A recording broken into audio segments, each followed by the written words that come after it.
আল্লামা সাঈদী তিনি দুনিয়া থেকে বিদায় নিয়েছেন, তার একটাই স্বপ্ন ছিল, এই বাংলার জমিন শাসন হবে কোন দিন? কোরআন দিয়া। 100 বছরের ইতিহাসে এমন রেকর্ড নাই। আল্লামা সাঈদীর শুধু ফাঁসির রায় দিয়েছিল, সেই রায়কে কেন্দ্র করে একই দিনে শতাধিক মুসলমান শাহাদাত বরণ করেছিল। আল্লাহর জমিন, আল্লাহর দিন কায়েম হোক। সেই জমিনে দিন কায়েম হওয়ার জন্য যদি বুকের তাজা প্রাণ ঢেলে দিতে হয়, বুকের তাজা রক্ত ঢেলে দিতে হয়, জানমাল দিতে হয়, সবাইকে রাজি আছেন? রাজি আছেন কারা কারা? হাত উঁচু করে দেখান মুসলমান।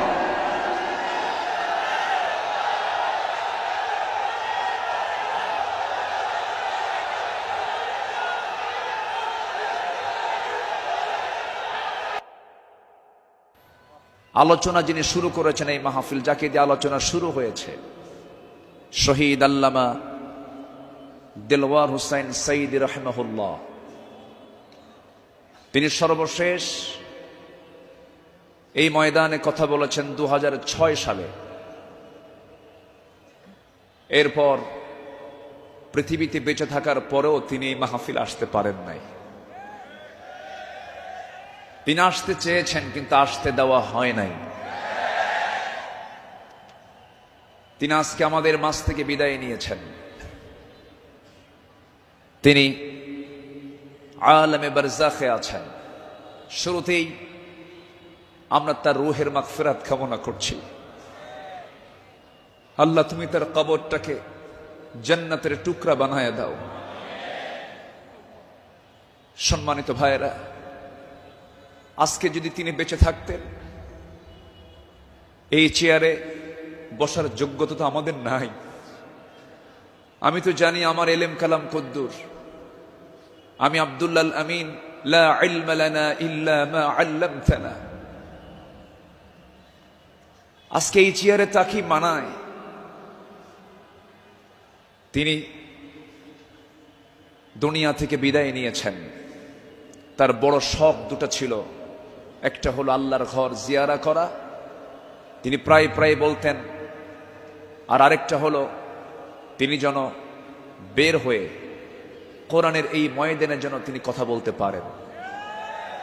কিন্তু বাতিল শক্তিরা তাকে সেই তার চাওয়াটা পূরণ করতে দেয়নি।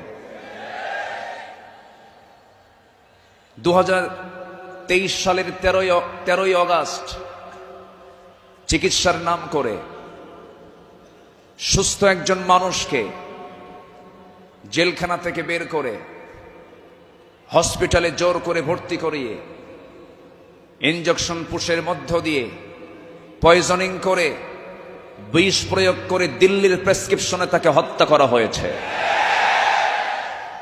তাফসীর মাহফিলের এই প্ল্যাটফর্ম থেকে সুস্পষ্ট ভাষায় জানান দিতে চাই, আল্লামা সাঈদীর মতো এই কিংবদন্তির হত্যার সঙ্গে জড়িত চূড়ান্ত শাস্তি নিশ্চিত করা হোক। এ মতের পক্ষে রাজি আছেন কারা কারা? হাত উঁচু করে দেখান মুসলমান।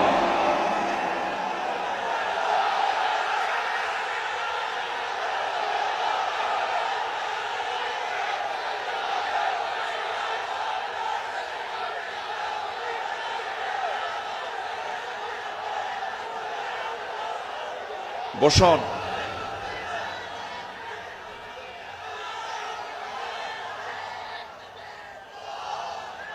বসুন।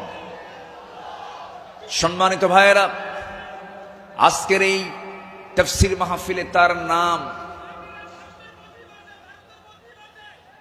জি বসুন বসুন বসুন বসুন। আজকের এই তাফসীর মাহফিলে তার যদি নামটা না নেওয়া হয় শুরুতে, বড় কৃপণতা হয়ে যাবে। সম্মানিত বন্ধুগণ, এই মাহফিল আবার 1.5 যুগ পরে শুরু হলো। এই মাহফিলকে তুমি আল্লাহ কিয়ামত পর্যন্ত কবুল করে নাও।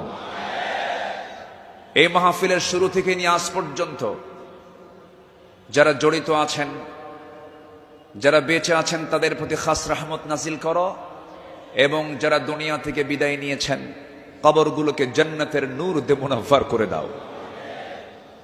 সম্মানিত ভাইয়েরা, আমি আলোচনার সূচনায় সর্বকালের সর্বযুগের সর্বশ্রেষ্ঠ গ্রন্থ, complete and balanced code of life, Al Quran আল মজিদের গুরুত্বপূর্ণ একটি সূরা, সূরাতুত তাওবার একটি আয়াত আমি তেলাওয়াত করেছি। সূরা তাওবার 100 নম্বর আয়াত আমি তেলাওয়াত দিয়ে শুরু করেছি। আয়াতটিকে সামনে রেখে কিছু কথা আমি বলতে চাচ্ছি।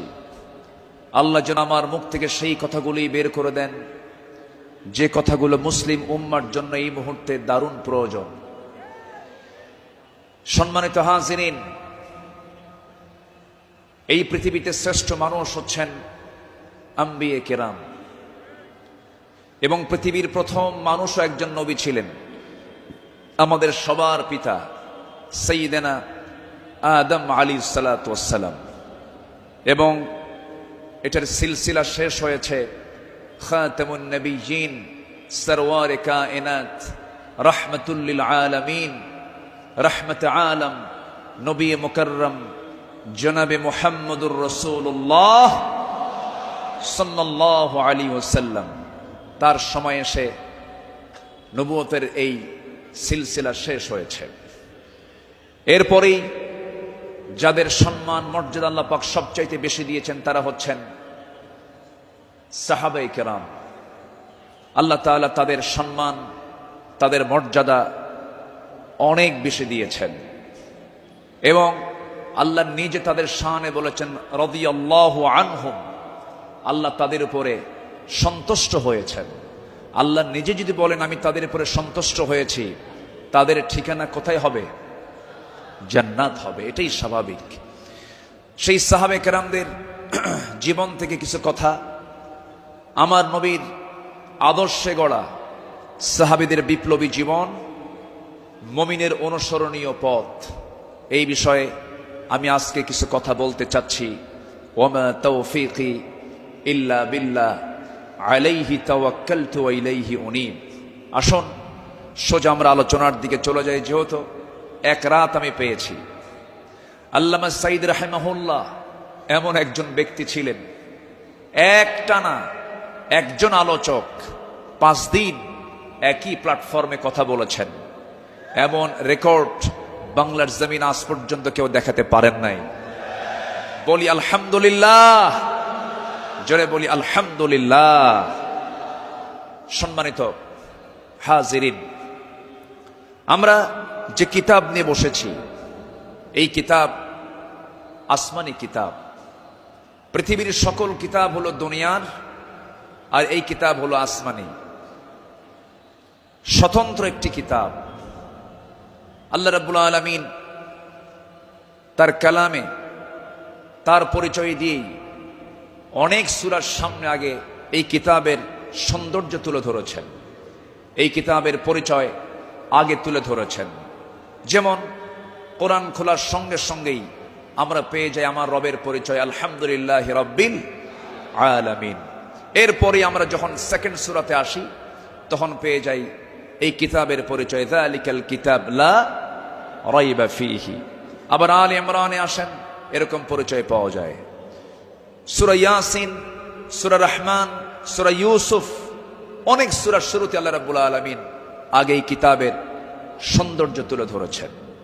আল্লাহ রাব্বুল আলামিন বলেন আর রহমান আল্লামাল কুরআন খালাকাল ইনসানা আল্লামাহুল বায়ান আশ-শামসু ওয়াল কমারু বিহুসবানি ওয়ান নাজমু ওয়াশ-শাজারু ইয়াসজুদান। জোরে বলুন আল্লাহু আকবার। তিনি রহমান, যিনি বান্দাকে কোরআন শিক্ষা দিয়েছেন। আবার ইয়াসিনে চলে যান, ইয়াসিন ওয়াল কুরআনিল হাকীম ইন্নাকা লামিনাল মুরসালিন আলা সিরাতিম মুস্তাকিম।